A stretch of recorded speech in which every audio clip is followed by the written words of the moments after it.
guys, Frontwoods Farmer, welcome back to the channel. Thanks for watching. You guys seen the last episode. This is the $500 farm truck that we're fixing up. Figured tonight's a nice night just to do a quick oil change. So I'm gonna probably label this video, instead of having a $500 farm truck as the title, I'm gonna label it just how to do an oil change on your truck. Now, with that being said, there's a lot of mechanics out there, a lot of professionals. I'm not posing as one. I'm just an ordinary guy changing my oil, changing a filter, trying to have a little bit of fun. And this is just not how everybody changes oil. This is how I change oil. And with that being said, again, I'm no expert. But if you do have a better way, I want to know about it. Leave it in the comments down below. All right, enough of that stuff. If you guys aren't subscribed to the channel, you should do so now if you like farming, homesteading, blacksmithing, truck building videos. It's the kind of thing we do around here. Chickens, stuff like that. Also, if you hit the subscribe button, don't forget to hit the bell notification next to the subscribe button. That way you get all my new videos. All right, let's get to the truck now that all that's out of the way. This is an 86 D150. We call it the $500 farm truck. We got it for 500 bucks off a guy we knew. And I'm gonna do a whole series in case there's some people that don't really have a ton of mechanical skills and want to do this kind of thing and be gearheads and wrench on their own stuff.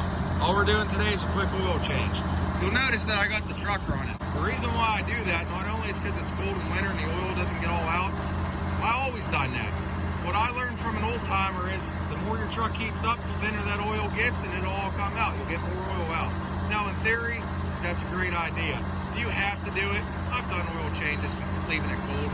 It don't hurt nothing. Right now in December in Western Pennsylvania, I cannot get this needle to really move, but we did warm it up enough. So I guess that's step one. Warm up your vehicle, whether it be a truck or car.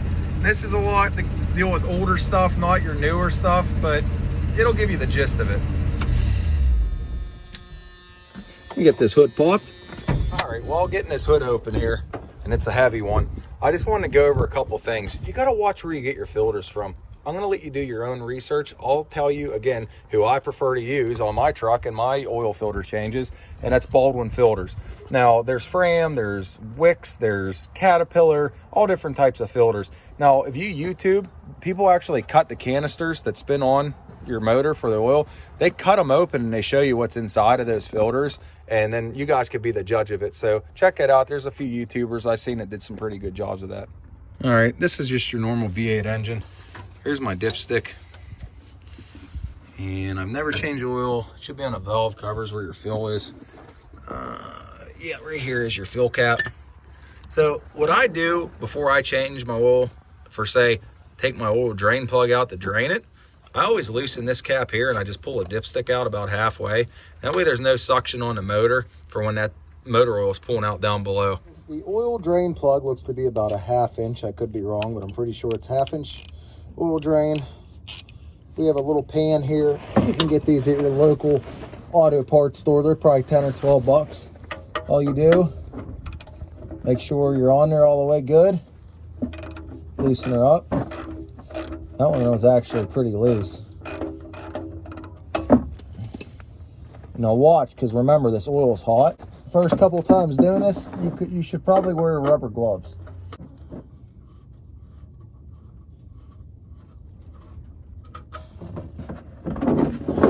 Now while that's draining, we're going to go to the other side and we're going to use an oil filter wrench to pull off the oil filter. I do have oil filter wrenches. They're nice to have, probably 10 or 15 bucks still at the auto parts store. They'll fit multiple application oil filters, different sizes. These sockets, I can never get these to fit anything, but I checked the new filter, it fits on the end. We're going to try to take the old one out with this socket. They're a little bit easier to use in some cases. And here's our new Baldwin filter we're going to put on. And if you have a D150, that's your Baldwin part number for an 86. Okay, now that our oil's done draining, I'm just gonna slide the pan out of the way. Always start this without a socket. You start it with a socket, it's more prone to strip the threads, and you'll have to use a tap and die to get it rethreaded. There's torque specs for every vehicle, and that's the way you should do it. Again, it's the way I do it. I get it just snug like this with holding the wrench up by the head. Once that's accomplished, I just give her a little more like that. And that's it. Not even a quarter turn, about an 1/8 turn. All right, let's get the filter out. We'll move our pan to the filter. so we don't spill anything. All right, not real sure if you guys can see that oil filter or not. It's actually between the motor, the transmission, the exhaust, and it's really hard to get to. So I'm not going to be able to hold the camera, but it's the same thing as taking your oil drain plug out. Put your socket or your wrench on, you loosen. On the new one, you do it hand tight, snug it up, and give it almost not even a quarter turn. You want to make sure before installing a new filter that your old filter has a gasket on it, because sometimes they get stuck right up on the motor and the two gaskets won't make a seal and oil will leak everywhere, and eventually if you don't catch it, it'll blow up it could lock up your motor. The new oil filter, you want to rub around that ring with your finger, some new motor oil around it too, so it makes a good suction. Another thing I really like to use is this Lucas. It's just a heavy duty oil stabilizer. It thickens everything up, brings your oil pressure, it seems, up a little bit, you know, seals everything up. Seem to get overall better performance out of this stuff, so I always throw in, I think it's well worth throwing in a quart with your oil change. You just replace a quart with a quart of this. Yeah, I really didn't realize it was going to get this dark so soon, but you guys could still see with this light on my phone. Anyway, take your oil cap off your motor, get yourself a funnel, make sure you clean the inside. You don't want no dust or nothing getting down in your oil. I suggest putting your Lucas in first. It's real thick. Our oil filter was kind of on a slant on the motor. I couldn't fill it with oil, but a good thing that I like to do is the ones that are straight up and down, the oil filters, I fill them up with oil so your engine's not dry starting off no oil. In this case, I couldn't get it in there, so we just threw a new filter on. This is what I mean. Look how thick this Lucas is. You literally got to squeeze it out to get it to go in. It's good stuff. So let me get this squeezed out and then we'll start putting the oil in. Wait for Lucas to pour in. Get in that motor, it's real thick. Say if you have a truck and it takes 5 quarts of regular motor oil, put 4 in, keep checking the dipstick. If it's full, you start your truck and you'll see the oil will actually move down on the dipstick. Then you could top it off to the right amount, because not always auto part stores are correct on what your oil capacity is, but it's a good start. You know, like on the Cummins, if I run down and they say it takes 12 quarts of oil, I know it's going to probably take 11, 12, maybe 14, but it's going to get me in the ballpark on what to buy. And then I always overbuy to have a quart or two on the shelf. All right, now that our Lucas is about gone, we're just going to start dumping in our Wolf's Head Super Duty motor oil. Nothing special. 10W30 in this application.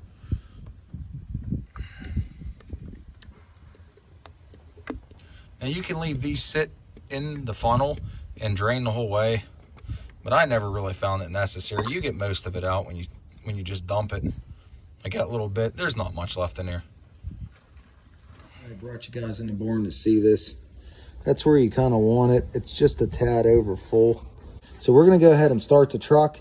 It'll suck back down, and then you just keep adding a little accordingly until it gets to the full mark.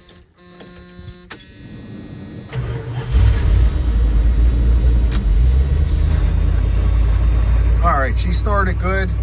One thing, you want to make sure that you have your oil dipstick and your oil cap put back on before you do your initial start. You don't want oil squirting through out of your dipstick, and it will do that, and it'll be a mess in your engine bay. Another thing I like to do whenever I'm waiting for that oil to settle is take a look under here and see if you have any leaks, because now's the time to fix any of that. Look on the ground. Those are just a couple spots from the old oil filter. Leaks should be good. And after you drive it around town a little bit, check again. It never hurts to double check.